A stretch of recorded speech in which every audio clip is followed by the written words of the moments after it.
bahkan perlu disiagakan karena intensitas hujan diprediksi akan makin meningkat.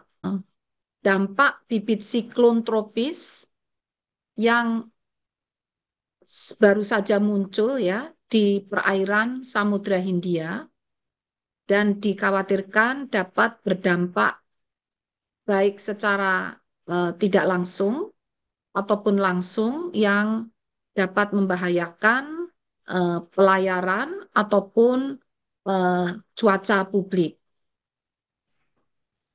Sebagai latar belakang ya, saat ini di sebagian besar wilayah Indonesia masih berada pada kondisi puncak musim hujan, yaitu di bulan Januari hingga Februari.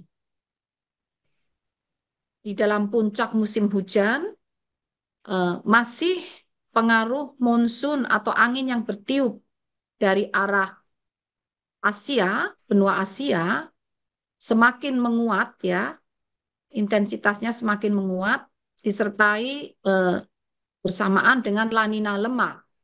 Ini masih berlangsung, yang semuanya diprediksi berlangsung hingga bulan Maret-April. Selain itu juga masih ada pengaruh Madden-Julian Oscillation yang semakin bergerak ke arah Indonesia bagian tengah, dan juga adanya pengaruh seruakan udara dingin dari dataran tinggi di Asia atau dataran tinggi Siberia, dan juga masih ada pengaruh, ini sejak beberapa hari yang lalu ya, kalau yang saya sebutkan sebagai seruakan udara dingin dan Madden-Julian Oscillation, dan juga masih ada kondisi labilitas atmosfer secara lokal di beberapa wilayah Indonesia, selain masih ada pengaruh gelombang ekuator atau gelombang atmosfer Rossby dan Kelvin. Jadi kondisi latar belakangnya kurang lebih masih sama dalam sepekan ini. Nah, yang berbeda adalah munculnya bibit siklon tropis, yaitu bibit siklon tropis 90S muncul di selatan Nusa Tenggara Timur dan Nusa Tenggara Barat, serta bibit siklon yang berada di selatan Banten, yaitu 99S. Mungkin bisa ditunjuk pada tayangan, Mas, itu bisa di-share tayangannya yang bibit siklon, Pak Andri, yang 90S dan 99S.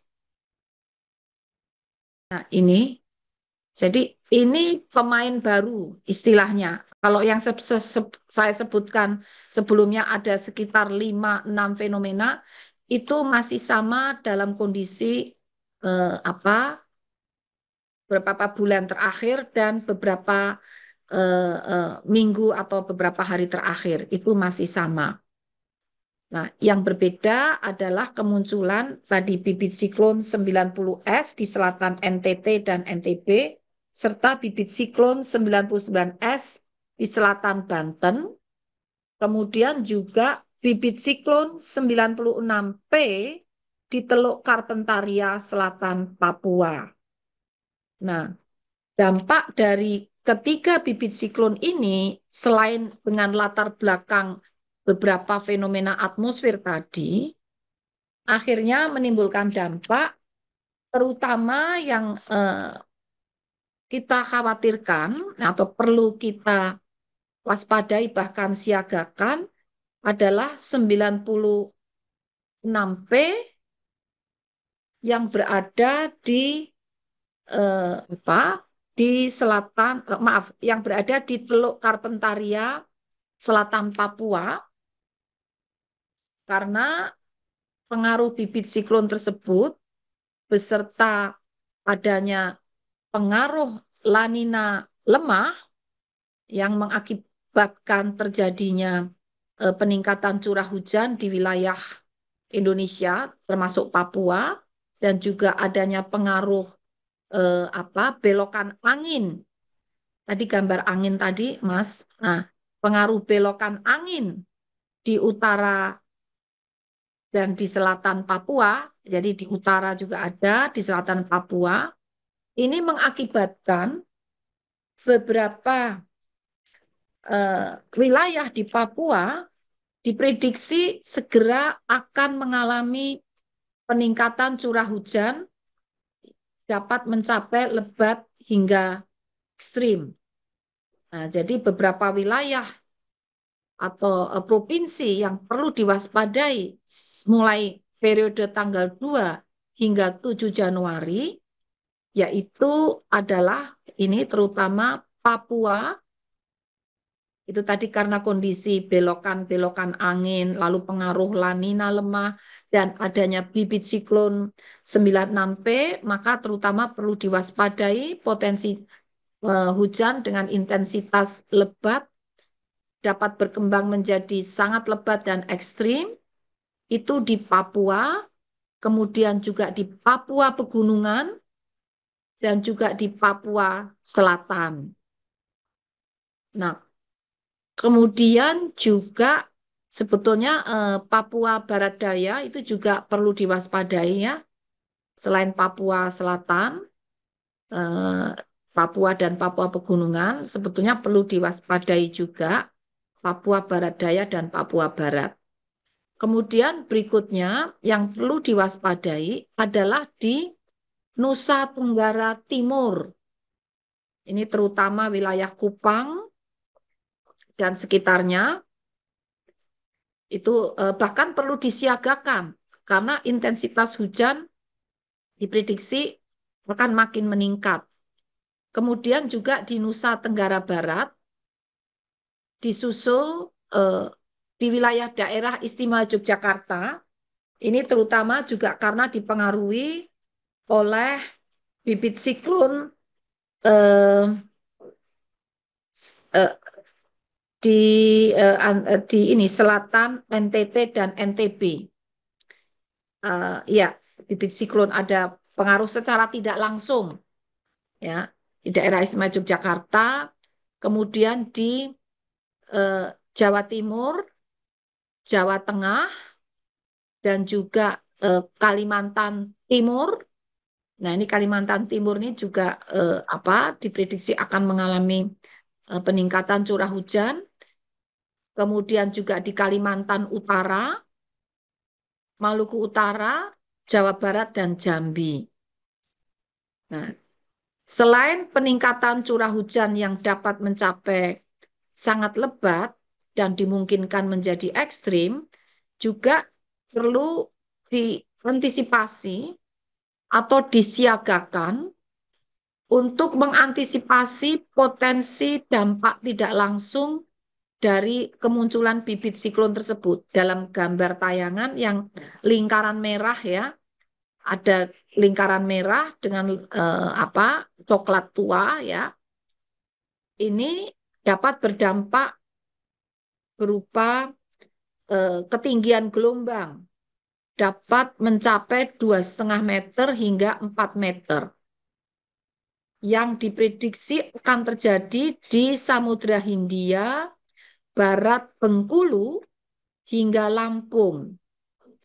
Kemudian juga Samudra Hindia Selatan Banten hingga NTT, juga di Laut Sawu, di perairan Kupang hingga Pulau Rote, Laut Maluku, Laut Halmahera, juga di perairan utara Papua Barat Daya hingga Papua di Samudra Pasifik, utara Halmahera hingga Papua.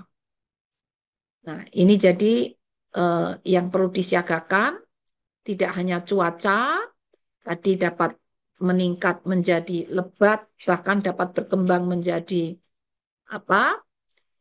Sangat lebat atau ekstrim, kemudian gelombang tinggi, dan angin kencang yang dapat disertai kilat petir. Nah, himbauan yang perlu kami sampaikan adalah agar pemerintah daerah bersama pihak terkait, dan masyarakat diminta untuk siap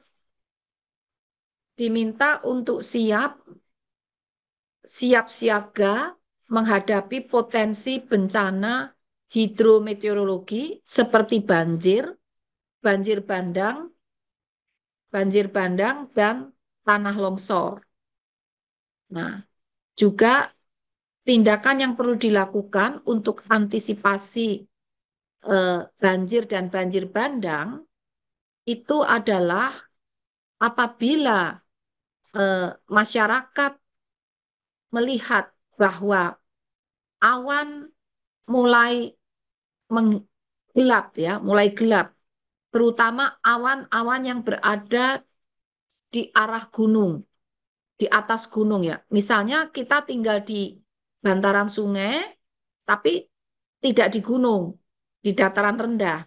Kita melihat ke gunung, ke arah gunung itu awannya sudah mulai gelap. Di tempat kita berada, itu masih cuaca cerah, awan masih putih. Ya. Tapi di hulu sungai, di daerah gunung itu sudah gelap, apalagi menggumpal, membumbung tinggi, segera saja tinggalkan lembah dan bantaran sungai. Menjauh dari lembah dan bantaran sungai sampai beberapa kilometer.